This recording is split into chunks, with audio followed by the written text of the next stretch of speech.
Assalamualaikum Bunda, kembali lagi dengan saya Bunda Risna. Kali ini saya akan mereview kasur busa bayi dari Dialog yang Emerald Series.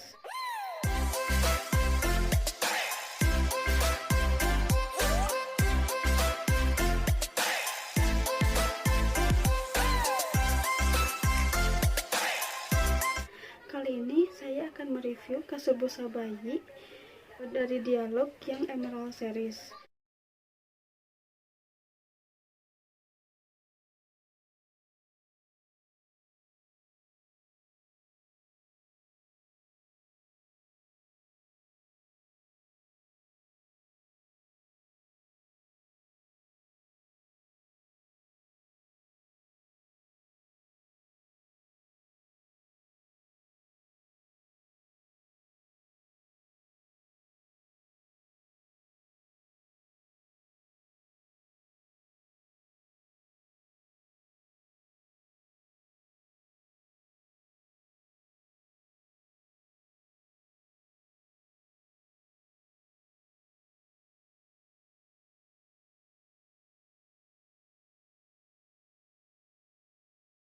Nah, untuk barangnya sendiri saya beli kalau di Bandung itu ada di Pasar Baru di lantai 2. Nama tokonya saya kurang tahu, lupa lagi.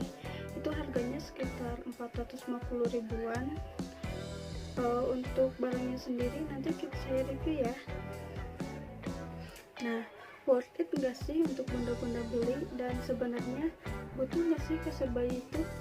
Nah, kalau menurut saya kasur bayi itu sebenarnya perlu ya, karena jangka pakainya itu tergantung bayinya sebenarnya. Kalau bayinya betah bisa kemungkinan sampai 5 bulan, atau bisa mungkin cuma sebulan. Nah, tonton dulu yuk videonya. Nah, bentuknya kayak gini mams, untuk kasur bayi merek Dialog yang Emerald Series. Warna hijau kombinasi krem. Nah, begitu dibuka kayak gini mams. Jadi dalamnya ada 2 guling, 1 bantal peyang, dan 1 perlak.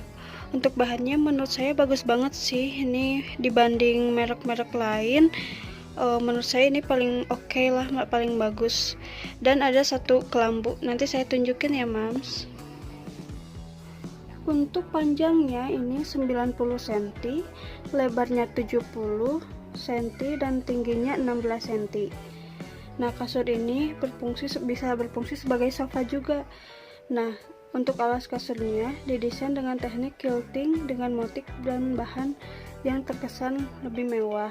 Nah, kita review bantalnya ya. Untuk bahannya sama kayak kasurnya sih, kayak bahan kainnya kayak gini. Cuma menurut saya ini bagus sih, bahannya tebal gitu, agak keras juga. Jadi kalau misalkan ditidurin di sini si kepala bayi itu nggak ambles banget gitu. Beda dengan bantal peyang yang biasanya yang bahan dakron gitu. Kalau ini sih kayaknya sama bahan dakron, cuma agak keras gitu, lebih padat. Cuma kekurangannya ini tuh nggak ada resletingnya atau sarungnya gitu. Jadi kalau misalkan kotor ini harus disikat gitu sih. Ini udah pernah saya cuci juga, tapi nggak luntur kainnya, bagus sih. Kita review gulingnya biasa aja sih, cuma untuk bahannya juga sama, bahan dakron tapi nggak kempes gitu. Ini agak padat gitu. Sama ini juga nggak ada resletingnya sih, jadi kalau misalkan dicuci harus sama dalam-dalamnya juga.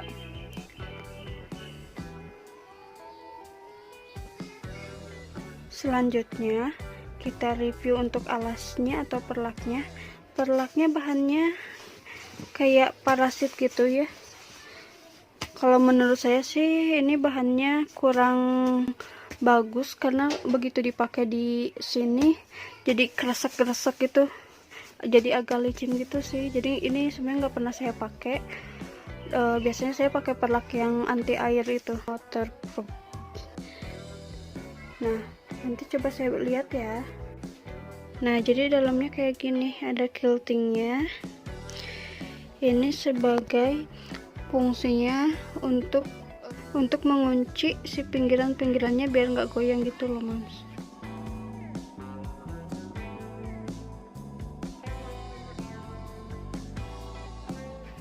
Nah, begitu dibuka pinggirannya ada buat perekatnya juga. Ini fungsinya buat ngunci kalau misalkan mau dibikin jadi kasur, kalau misalkan mau dibikin jadi sofa, ini tinggal dilepas aja. Nah, kalau misalkan dibikin jadi sofa kayak gini sih Mams, menurut saya ini berguna banget ya, karena sepengalaman saya, bayi saya pakai kasur ini nggak lama karena bayi saya tidurnya nggak bisa diem, jadi ini cuma kepake sebulan sih, daripada kebuang. Sebenarnya kasur bayi itu lebih enak yang bisa multifungsi kayak gini. Nah, untuk kelambunya kayak gini, ini buat kalau buat melindungi si bayi dari nyamuk. Bahan kelambunya juga bagus sih, ini kayak gini, lumayan cukup tebal. Tapi kalau di anak saya, dia nggak nyaman sih pakai ini, jadi nggak pernah saya pakai juga. Kalau misalkan pakai kelambu, anak saya biasanya langsung bangun gitu. Sekian review kasur dialog dari saya. Jangan lupa like dan subscribe ya. Assalamualaikum.